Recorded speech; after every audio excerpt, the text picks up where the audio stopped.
Kita hari ini akan belajar sesuatu.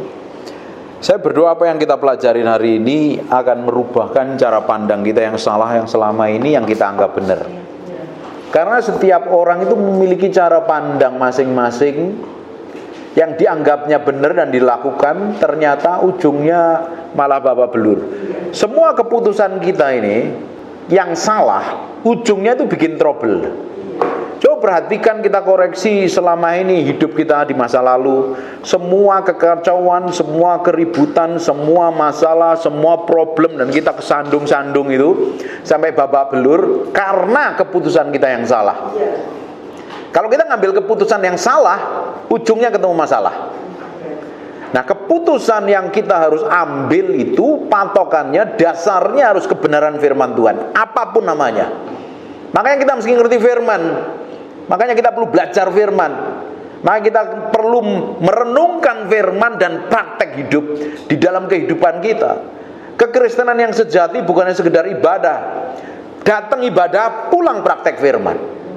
Kalau pulang nggak praktek firman, sekedar ibadah, bahwa ibu-ibu ini hanya sekedar mendengarkan, ngumpulin khotbahnya pendeta, seneng dengerin khotbah pendeta tok, mengkoleksi pendeta, tapi hidupmu babak belur, kacau dan berantakan. Kehidupan kekristenan yang sejati adalah praktek firman di luar gereja, praktek firman dalam rumah tangga, praktek firman dalam ngambil keputusan dan lain sebagainya. Dalam satu hari pun kita harus diperhadapkan dengan ribuan keputusan, ratusan keputusan kok. Keputusan yang kita harus ambil harus sesuai dengan firman Tuhan. Nggak boleh pakai nalar kita sendiri, nggak boleh pakai pikiran kita sendiri. Kitab Amsal 21 ayat yang kedua, setiap jalan orang lurus menurut pandangannya sendiri. Kenapa? Karena apa yang dipikir dianggap benar, apa yang diputuskan dianggap benar. Yang penting nyenengin aku, yang penting ini menurutku benar, belum tentu sesuai dengan kehendak Tuhan loh. Jadi segala keputusan yang kita ambil ini dasarnya ini berkenan di hadapan Tuhan apa tidak. Kalau yang kita putuskan hanya sekedar nyenengin kita, ujungnya apa? Nanti ketemu masalah. Karena apa yang kita pandang benar belum tentu menurut kacamata Tuhan benar. Yang harusnya hari ini yang kita pandang benar sesuai dengan kacamata Tuhan benar. Apapun itu namanya. Coba cek saja problem-problem yang kita alami ini selama ini. Masalah-masalah yang kita hadapin, penyebabnya apa? Keputusan kita sejalan dengan firman apa tidak? Sebenarnya kalau hidup kita mau sukses dan berhasil kan simple. Dengar firman ngomong, lakukan, pasti sukses dan berhasil. Yang jadi masalahnya telinga kita seringkali nggak dengar apa yang Tuhan ngomong. Kita lebih suka dengerin perasaan kita sendiri. Dan kebanyakan manusia ini, terutama wanita-wanita ini kan kebanyakan dikontroli perasaannya. Ini kalau perasaanku begini kayaknya ndak enak, aku mesti begini. Kalau itu nggak sesuai firman Tuhan jangan dilakukan. Trouble nanti. Level kita harus naik berbeda. Kalau ngikutin perasaan kita kan seringkali kita nggak enak kan. Suruh puasa aja laparnya setengah mati kok. Siapa yang suruh ngampuni berat? Suruh ngampuni orang lain, minta maaf aja setengah mati kok. Kalau kita mau ngikutin perasaan kita. Perasaan itu harus sejalan dengan firman loh, perasaan kita ini. Hidup kita nggak boleh dikontrol oleh perasaan. Ibu-ibu dengerin baik-baik ini. Nggak boleh dikontrol dengan perasaanmu. Nggak boleh dikontrol dengan kemauan. Nggak boleh dikontrol lagi dengan kehendakmu. Tapi engkau harus ngikutin apa kata firman. Makanya kalau kita ngikutin firman, hidup kita baru bisa dipimpin Roh Kudus. Kalau kita ngikutin perasaan kita, kita susah dipimpin Roh Kudus. Ngelawan terus, ujungnya apa? Babak belur. Pasti babak belur. Bagian kita kan ngikutin apa yang Tuhan mau, bukan ngikutin apa yang kita mau. Kekristenan yang sejati itu ngikutin apa yang Tuhan mau loh. Bukan jalan maunya sendiri, bertindak semaunya sendiri, karepe dhewe, saudele dhewe, seenak jidat sendiri. Terus mentang-mentang kita punya pengalaman, terus pengalaman kita mau pakai. Enggak begitu caranya ikut Tuhan. Caranya Tuhan ngomong itu selalu baru, setiap hari. Hari ini, masalah hari ini cukup hari ini. Besok ada masalah yang baru. Hari ini serahin sama Tuhan. Besok melangkah bersama Tuhan. Seringkali Tuhan ngomong selalu baru setiap hari. Kenapa kok Tuhan selalu ngomong baru? Bukankah kasih setia Tuhan selalu baru setiap hari? Tujuannya itu ngapain? Supaya kita naik level, menang dari satu masalah ke level yang berbeda. Tapi kita seringkali suka dengan masalah yang ada, kita renungkan, kita pikirkan, kita timbang-timbang, nggak pernah turun dari timbangan, tambah ruwet. Akhirnya apa? Kepikiran terus. Nih terutama wanita ini, memorimu tuh gede sekali. Sampai hal detail-detail yang jelek-jelek lagi yang diingat-ingat dulu. Terus ngapain? Apa untungnya? Yang punya suami, kesalahan suamimu sampai direnungkan, dipikirin, nggak doyan makan, nggak bisa tidur. Loh, kesalahan kok direnungkan? Alkitab ngomong renungkanlah kitab Taurat ini siang dan malam. Kok kejelekannya suami yang direnungkan, lu untungnya apa? Kejelekan orang lain direnungkan, untungnya apa kira-kira? Kan bikin kita sendiri yang menderita, merana, pusing, bingung, kacau, migrain, encok, rematik, pegelinu dan lain-lain kan. Sekarang mau belajar merenungkan firman. Oh, ini loh keputusan ini sejalan dengan firman apa enggak sih? Jadi keputusan kita itu patokannya what Jesus do, what Jesus did. Do you mau dengar nanti ini? Jadi kalau bapak, ibu-ibu ini ngadepin masalah, kira-kira Yesus ngadepin masalah yang sama, Yesus melakukan apa? Lakukan yang seperti Yesus lakukan. Patokannya itu Yesus. Patokannya firman. Baru kita ini ngalami kemenangan hidupnya hari demi hari. Nggak merana terus, melarikan diri dari suami yang gagah perkasa dan powerful serta wonderful. Adepin. Dengerin, masalah itu harus dihadapin, bukan lari dari masalah. Ketika ibu lari dari masalah, masalahmu nggak akan selesai, ibu yang malah pusing loh. Hadapin apapun. Kita ada Tuhan, ada Roh Kudus yang membimbing, ada Roh Kudus yang memproteksi, menjaga, melindungi. Banyak orang alami yang kekerasan secara verbal, secara fisik dan lain sebagainya. Ketika mereka datang kepada saya, datang nangis sama Tuhan, minta pembelaan Tuhan. Yang sanggup bela kita kan Tuhan. Kita seringkali kan pingin bela diri sendiri kan. Bener kan? Kita ini ya, karena merasa benar, kita seringkali pingin bela diri kita. Nunjukin kalau aku nih benar nih. Nunjukin kalau aku nih hebat nih. Nggak begitu caranya ikut Tuhan. Ikut dunia, nunjukin diri bahwa kita merasa benar. Ikut Tuhan, kita merendahkan diri, mengizinkan Tuhan membela kita. Amin. Tapi kan kita seringkali membela diri kan. Terutama ibu-ibu suruh minta maaf, muter-muter nggak jelas. Alasan inilah, alasan itu, ya kamu yang salah. Terus apa? Iyalah, baru suaminya minta maaf, baru iya lega rasanya. Nggak ada di sini kayaknya ya. Tapi kita harus belajar loh. Tahu kelemahan kita, kekurangan kita di mana. Baru kita melangkah bersama Tuhan. Kalau kita berjalan mau kita sendiri, ujungnya ketemu masalah.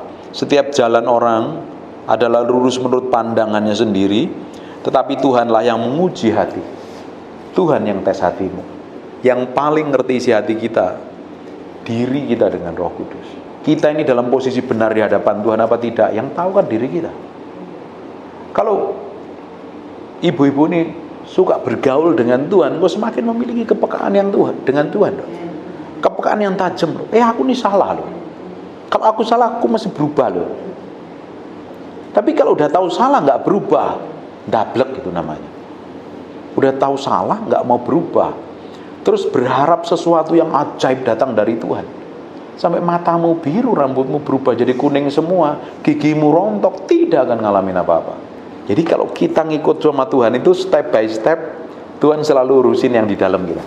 Kan orang lain nggak tahu. Yang tahu kan kita. Kan Tuhan yang uji hati kita. Tuhan uji hati kita kan lewat semua hal yang tidak enak dalam hidup kita. Kalau everything dalam kondisi baik-baik semua, kita kan puji Tuhan kan gampang, mengucap syukur gampang, berdoa pun juga gampang. Tapi dalam kondisi semuanya nggak baik-baik, bagaimana? Bisa berdoa, bisa bersyukur. Ketika nggak punya duit, ibu-ibu biasa pegang duit terus nggak pegang duit, bisa senyum kamu? piye besok ini ya apa ini besok mau belanja duit tinggal berapa dolar, mumet kepalanya. Bener nggak dalam kondisi terjepit kita bisa muji Tuhan dengan sepenuh hati? Bener nggak dalam kondisi yang menyakitkan tetap bisa mencintai suami dengan I love you Pul, bergetar penuh cinta berasmara? Nggak mudah. Di waktu itulah Tuhan sebenarnya sedang uji sampai kedalaman batin kita. Kita ini mau ngikutin jalannya Tuhan atau ngikutin pikiran dan perasaan kita sendiri? Ngikutin perasaan kita sendiri, maka aja males kok. Siapa dia memang? Gue juga masih muda, gue bisa cari yang lain. Enak aja dia, kita suruh minta maaf. Memang dia belum tahu siapa saya. Kan seringkali kita membela dengan berbagai macam alasan. Kenapa? Karena merasa diri kita hebat. Apalagi kalau merasa diri kita penting, seringkali merendahkan orang lain, nganggap sepele orang lain, dan kita tepuk dada. Nih aku, kamu siapa? Kamu bukan siapa-siapa. Pakai cara pandangnya sendiri. Makanya pola pikir ini harus selaras dengan firman. Alkitab katakan jangan lupa engkau merenungkan kitab Taurat ini siang dan malam. Kitab di Yosua 1 ayat 8. Di Mazmur pasal yang pertama jangan lupa engkau merenungkan kitab Taurat ini siang dan malam, diulang berkali-kali. Kenapa sih? Alkitab juga ajarkanlah anakmu ketika engkau duduk, ketika engkau berjalan, ketika engkau berdiri dan lain sebagainya. Firman, memperkatakan firman supaya apa? Pikiran kita ini loh selaras dengan firman. Karena manusia itu kan ada 3 bagian, roh, jiwa, dan tubuh. Di area jiwa ini loh yang perlu diperbarui, diselaraskan dengan firman. Bayangkan di zaman para hakim-hakim, di Hakim-hakim 17 ayat yang 6 ngomong begini. Hakim-hakim 17 ayat yang ke-6. Pada zaman itu tidak ada raja di antara orang Israel. Setiap orang berbuat apa yang benar menurut pandangannya sendiri. Akhirnya mereka apa? Kacau, rusak, hancur dan dapatin berkenan di hadapan Tuhan. Diulang lagi di Hakim-hakim 21 ayat yang ke-25. Pada zaman itu tidak ada raja di antara orang Israel. Setiap orang berbuat apa yang benar menurut pandangannya sendiri. Kita nggak bisa bertindak apa yang benar menurut cara pandang kita sendiri. Kalau kita suruh ngampunin aja berat, artinya kita masih ngikutin kehendak daging kita. Masih kesel, masih marah, masih emosian, masih ngelawan Tuhan, masih males dan lain sebagainya. Artinya kita masih ngikutin keinginan daging kita. Keinginan daging kita kan harus dimatikan, disalibkan, supaya kehendak Tuhan itu jalan dalam kehidupan kita. Karena perjalanan kekristenan kita itu punya map. Kalau kita masuk ke Singapura tanpa tahu map, mau naik MRT, mau naik bus, tahu mapnya, kita bisa tersesat kemana-mana loh. Hidup ini pun juga ada mapnya. Kalau kita nggak ngikutin map itu, ujungnya kita akan ketemu problem. Di Mazmur pasal 119 ayat yang 105 nih, ayat yang terkenal sekali. Firman-Mu itu pelita bagi kakiku dan terang bagi jalanku. Ini mapnya. Firman itu pelita bagi kakiku. Saya pernah singgung ini.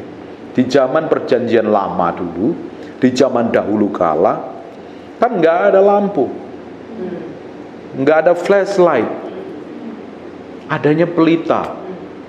Di jalan nggak ada penerangan, tapi orang bisa berjalan supaya nggak tersandung. Ingat kan, sepatunya itu dibikin seperti ke sepatu Aladin itu. Di ujungnya ada pelitanya. Pelita itu kan nerangin satu langkah kan, nggak bisa jauh. Kalau sekarang ada spotlight dan lain sebagainya, jalan ini. Nah makanya firman itu adalah pelita bagiku. Firman itu nerangin, makanya Tuhan itu singkapkan hanya selangkah. Bahkan kita berjalan selangkah, diterangin selangkah supaya apa? Kita ini loh bergantung sama Tuhan, bukan bergantung pada kepentingan kita sendiri, bergantung kemampuan kita sendiri, bergantung dengan pengalaman kita sendiri. Seringkali Tuhan kadang nggak buka karena apa-apa loh di depan seperti apa loh. Kita nggak tahu apa yang terjadi. Memang nggak ada yang tahu kan masa depan kita, sejam yang akan datang kita akan ngalamin apa kan kita nggak tahu. Memang kadang Tuhan izinkan seperti itu. Toh kalau ada nabi, pelayanan kenabian hanya singkapkan, hanya samar-samar, sekilas, nggak detail.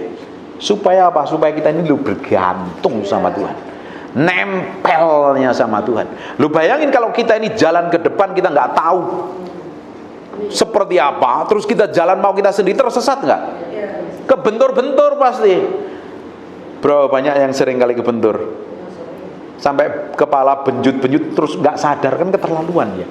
Udah kebentur-bentur, nggak sadar, nggak mau bertobat, dablek nggak kayak gitu. Untung malaikat nggak disentil. Kalau Tuhannya model kayak saya, ini tak cites nih. Untung Tuhan itu panjang sabar. Tahu nggak arti panjang sabar dalam bahasa Inggrisnya apa? Long. Tuhan itu sabar menderita melihat kelakuan kita yang ngeyel, dablek, karepe dhewe, maunya sendiri, ngelihat sampai ini anakku disabari luar biasa. Coba Tuhan kita nggak sabar, mati kita semua habis kita. Kalau sampai hari ini Tuhan izinkan kita belajar firman, kita dengar firman, tujuannya supaya apa sih? Kita dulu berubah. Berubah. Thank you. Kamu berubah, oh, kamu ikut aku. Kamu jalan maumu sendiri, kamu akan hancur, keluargamu berantakan, masa depanmu berantakan. Tapi kalau kamu mau ikut aku, ikut firmanku, firmanmu adalah pelita bagi kakiku dan terang bagi jalanku, itu mapnya, kita akan dituntun berjalan dalam pusat kehendaknya. Makanya kita bisa hidup dipimpin Roh Kudus. Kenapa kok kita nggak bisa hidup dipimpin Roh Kudus? Kita pakai akal pikiran kita. Wah, ini nggak enak nih buat saya. Enak aja, suruh ngampuni. Ya sorry ya, males lah kok ketemu sama dia. Males lihat mukanya gue enak. Terus kamu mau hidup dipimpin Tuhan? Nggak bisa. Wong Alkitab katakan, kamu mempersembahkan korban, kamu ingat sama sesamamu, suruh minta ampun kok. Oh, kamu jempalitan, kamu doa puasa sampai kurus, tinggal 28 kilo, nggak berkenan di hadapan Tuhan kalau kamu simpen sesuatu yang jelek dengan orang lain. Supaya kita berkenan, kan kita sejalan dengan firman, kita ngikutin mapnya Tuhan. Kalau seandainya ibu di lantai berapa? 16. Ibu lantai 16, lipnya kaca semua, bawahnya kaca, terus lantainya juga kaca, lihat ke bawah, ngeri nggak? Ya serem, bisa gini, keringetan semua, apalagi yang fobia tinggi. Tahu gak kenapa? Tuhan tuh nggak singkapkan ke depan nih, kamu harus ngalami begini. Wah, kita bisa stres nih. Wah, kamu nanti tahun depan ngadepin tantangan yang lebih gede. Wah, udah lemes duluan. Makanya hanya disingkapkan selangkah, terus kita gandol sama Tuhan. Apa tuh gandol itu? Berpegangan, minta dituntun sama Dia. Dan anehnya Tuhan seringkali dibawa ke jalan yang licin, dan kita harus mepet. Kadang di titik seperti kita perlu mepet ya, Tuhan satu-satunya loh. Nggak ada pegangan. Pernah kan ngalami titik-titik seperti itu? Seakan-akan udah begitu kita doa, udah teriak, udah puasa, Tuhan nggak jawab lagi. Orang meninggalkan kita loh. Kadang Tuhan izinkan seperti itu supaya kita itu belajar dewasa. Ini loh aku ada. Tapi Tuhan itu baik. Siapa yang berdoa bertahun-tahun belum dijawab Tuhan? Terus seakan-akan Tuhan nggak peduli. Terus Tuhan ini meninggalkan aku, jangan-jangan aku berdosa. Pernah ngalami kayak gitu? Tapi perhatikan, dalam hal kecil yang kita nggak anggap hal sepele, Tuhan seringkali nyatakan kuasanya. Yang kita seringkali anggap kebetulan. Tahu nggak, kata kebetulan itu sebenarnya tidak ada.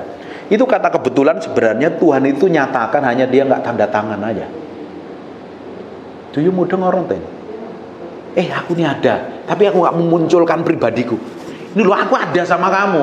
Udah Tuhan buktikan kayak begitu, kita masih jerit, teriak, histeris, panik, bingung, stres, bingung. Sampai Tuhan kadang gedek-gedek ngelihat kelakuan kita loh. Ini yang ngomong juga ngalami kadang. Tapi dengan perjalanan hidup saya bersama Tuhan, Tuhan ajari. Makanya setiap orang harus ngalami perjalanan bersama Tuhan.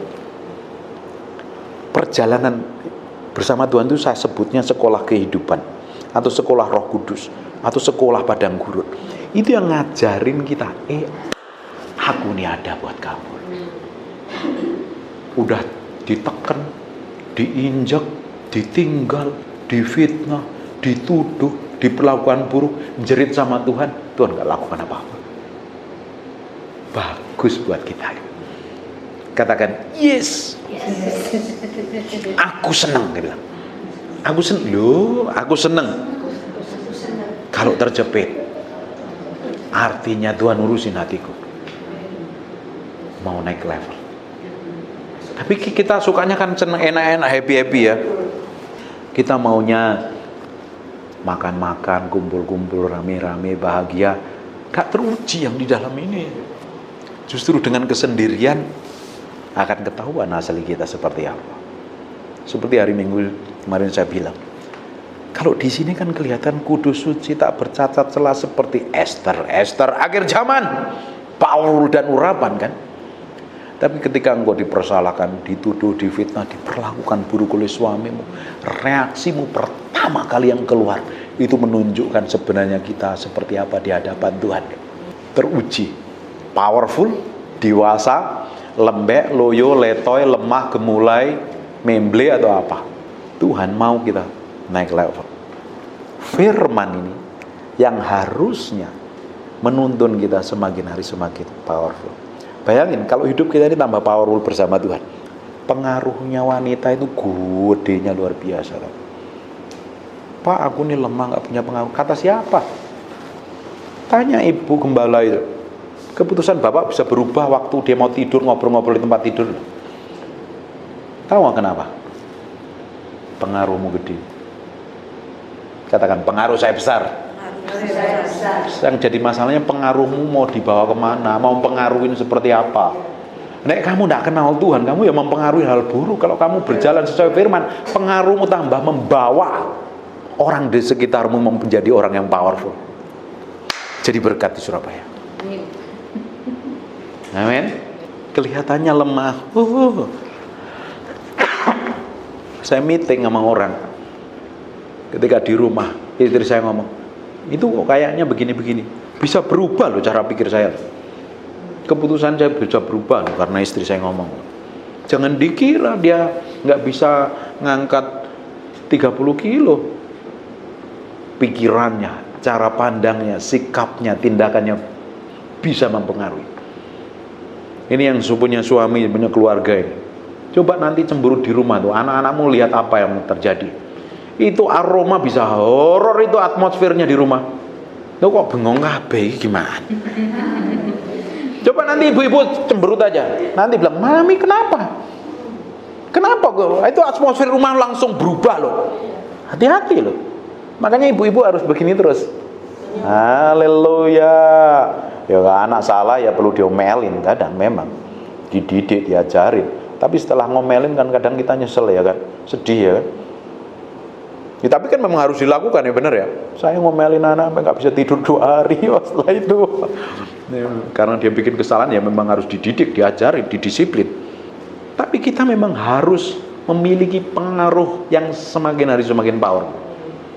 Karena hidup kita ini semakin dekat sama Tuhan, jalan sama firman. Tuhan tuh berikan resonansi yang lebih gede. Apa itu resonansi itu?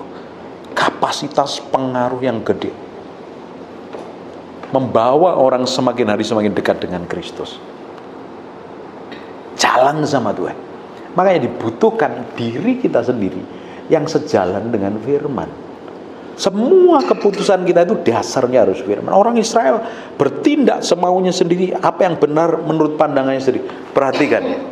Setelah Yosua mati, sepanjang kepemimpinannya Yosua, bangsa Israel itu hidup takut akan Tuhan.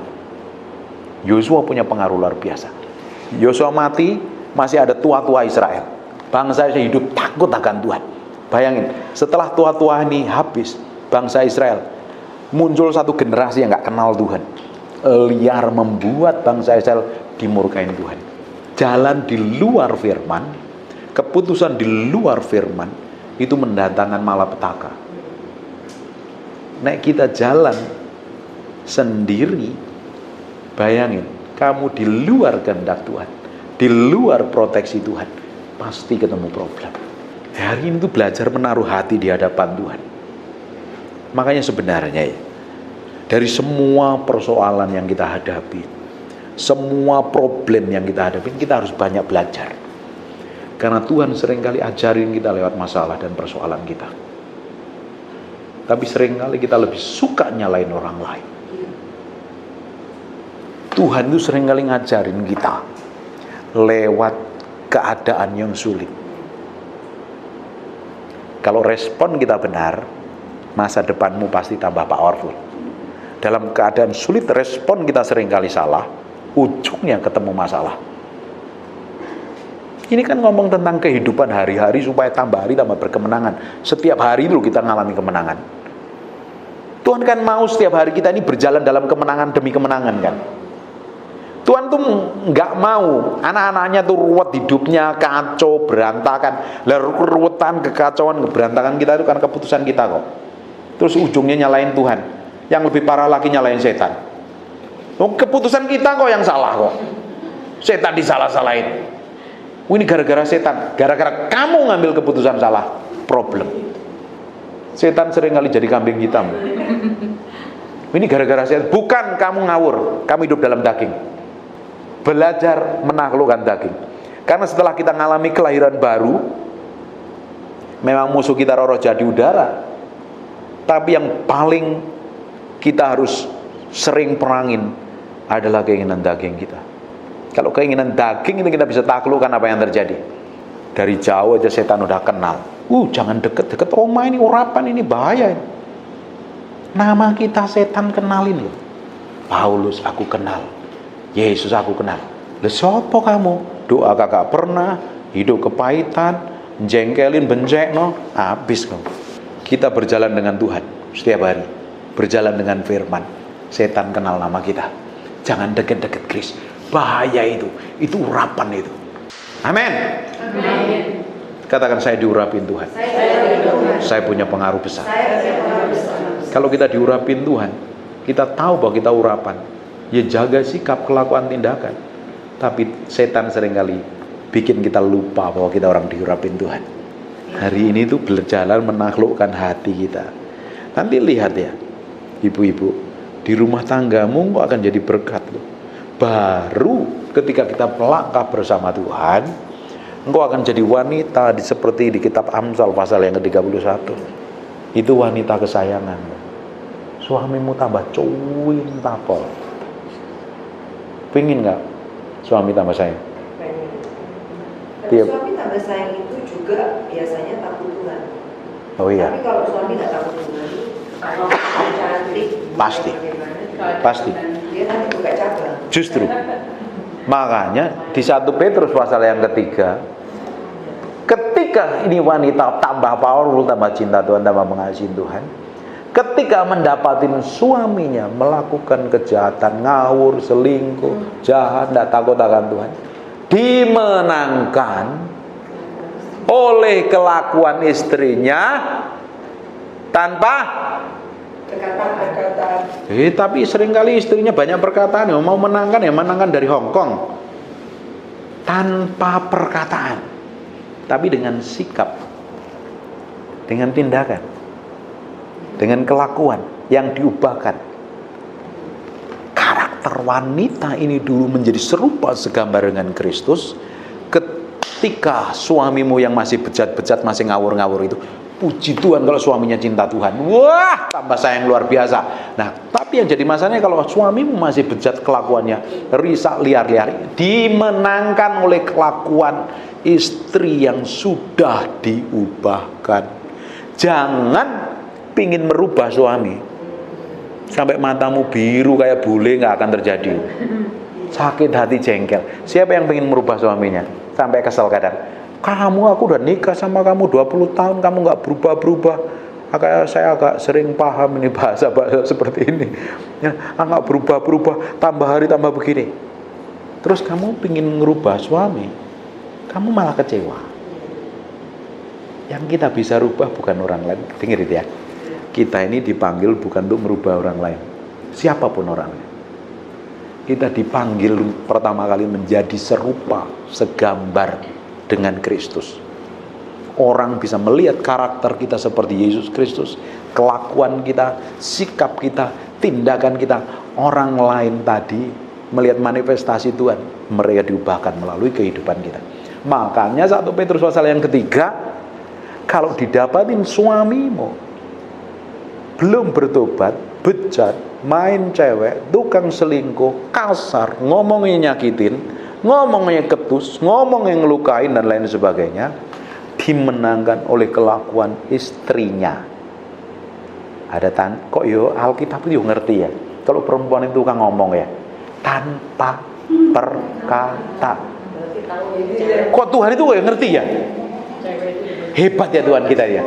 Karena apa? Wanita kan memang, saya itu kadang sering dengerin istri saya. Saya itu kalau pengen dengerin berita yang ada di Indonesia itu, saya ajak ngobrol istri. Dia tahu lo berita ini. Oh hebat ya, saya bilang. Dan saya kan perlu dengerin dia ngomong kadang. Karena dia karena wanita itu perlu didengerin loh. Tapi yang jadi masalahnya suami-suami kadang nggak kurang peka dalam hal ini. Wanita tuh ngomong apapun didengerin tuh happy dia. Jangan pernah dibantah ketika dia lagi nadanya tinggi. Kamu akan bisa dilempar wajan, panci dan lain. Ya dengerin. Makanya bersyukur kalau suami mau dengerin. Dengerin ini dia ngomong, iya aku salah, aku mau berubah. Oh itu istri malah sama juga Pak, kita istri-istri juga harus mendengarkan suami kita bicara. Nah ini masalahnya, ini sekarang.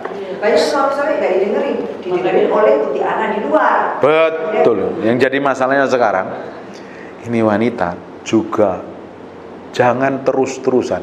Kadang suami yang di rumah itu ya, ketika dia kerja capek itu, layanin aja, siapin makannya. Kadang dia baru pulang gitu ya, maunya kan kita dapat attention kan, diperhatiin hal ini. Lupain dulu dirimu lah, dengerin dia ngomong, ngelayanin, kasih makan. Terutama laki-laki itu kasih perutnya kenyang, dia tenang, udah tenang, dia baru kasih respon. Tapi kalau baru pulang langsung ngajak perang itu, ayo kita perang ya, ayo kita berantem. Laki-laki itu modelnya kayak begitu.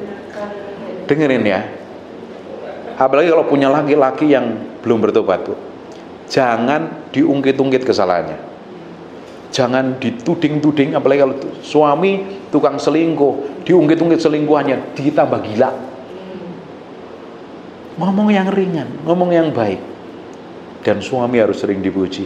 Aku tuh bangga loh punya suami kayak kamu tuh. Papa yang baik, luar biasa, takut akan Tuhan. Tapi kan kita seringkali ngomong ini ya, ngomong kejelekannya, kekurangannya kan. Puji Tuhan di sini nggak ada sih. Di negara Konoha ada sih. Ngomongin kejelekannya gitu ya. Kita kan lebih sering suka melihat kelemahannya. Yang perlu kita lihat tuh tahu nggak? Janji Tuhan terhadap suamimu itu seperti apa yang perlu diomongin. Nah untuk merubah itu kan kita mesti selaraskan pola pikir kita ini dengan Kristus kan. Tapi pikiran kita nggak sesuai firman, nggak selaras dengan firman, mana bisa modelnya kayak gitu. Kita harus yang diomongin itu tentang janji Tuhan kepada anakmu, kepada suamimu, kepada masa depanmu, kepada pekerjaanmu, kepada pelayanmu. Lu janji Tuhan, Tuhan mau begini. Itu yang diomongin. Tapi karena pola pikir kita ini yang harus diberesin, diselaraskan dengan firman, yang pikiran-pikiran jelek, wah dia nggak bisa lah, begini. Itu namanya apa yang kita perkatakan, itu yang akan terjadi karena kita Amsal ngomong, hidup dan mati dikuasai lidah. Siapa menggemakannya akan makan buahnya. Siapa menggemakan yang baik, makan buah yang menggemakan yang buruk. Ya jadi pengen suaminya berubah diomongin, ini bisa, mana bisa, modelnya kayak begitu, males lah gue. Ya nggak berubah. Terima kasih siang hari ini. Terima kasih Tuhan. Terima kasih Tuhan, Engkau baik, Engkau baik. Lihat sampai kedalaman hati kami Tuhan. Koreksi dengan firman-Mu, bahwa kami menjadi serupa segambar dengan Engkau. Kami hanya ingin menyenangkan hati-Mu, bukan yang lain Tuhan. Dapatin hati kami menyenangkan hati. Siang hari ini Roh Kudus, kami memberi hati kami untuk Engkau, untuk diubah, dijamah, dilawat Tuhan. Enggak ada yang lain yang lebih mulia selain Engkau. Enggak ada yang lain Tuhan. Buat hati kami nempel dengan Engkau Tuhan. Pikiran dan perasaan kami menyatu dengan Engkau, sehingga kami ngerti apa yang Engkau mau dalam hidup kami. Dalam nama Yesus. Haleluya. Amin. We thank you, we praise you, we adore you. We thank you, we praise you, we adore you. Terima kasih siang hari ini. Terima kasih Tuhan. Terima kasih. Terima kasih.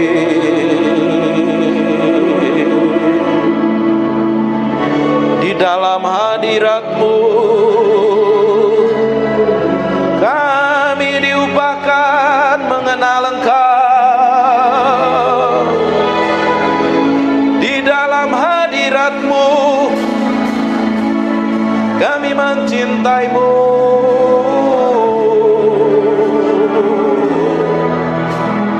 Mencintaimu, Roh Kudus.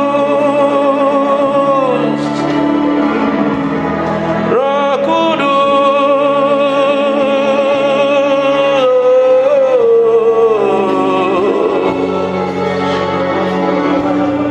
We love you. We praise you, we adore you. Tetap tinggal di dalam hadirat-Mu, sebab kami mencintai-Mu. Oh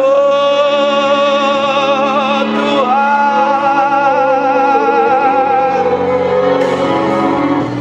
Tuhan, Tuhan.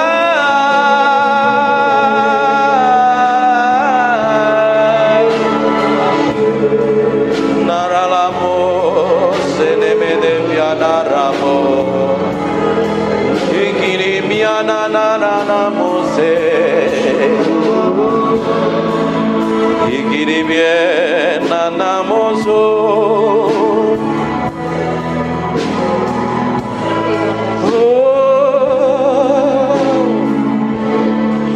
We praise you, we praise you, we praise you.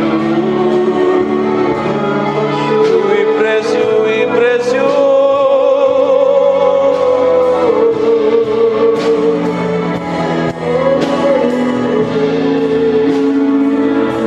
Berlama-lama dalam hadirat-Mu, menikmati kuasa-Mu Tuhan. Tuhan, oh. Inananaramore,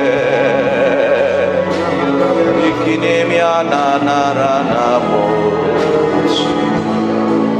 Terima kasih Tuhan.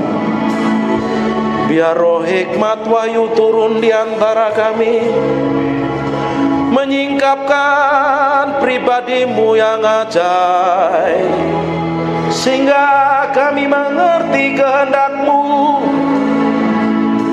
berjalan dalam pusat hati-Mu.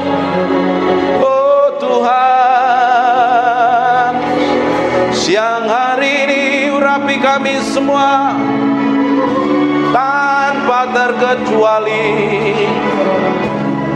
Kami adalah orang yang mencintaimu dan mengasihimu.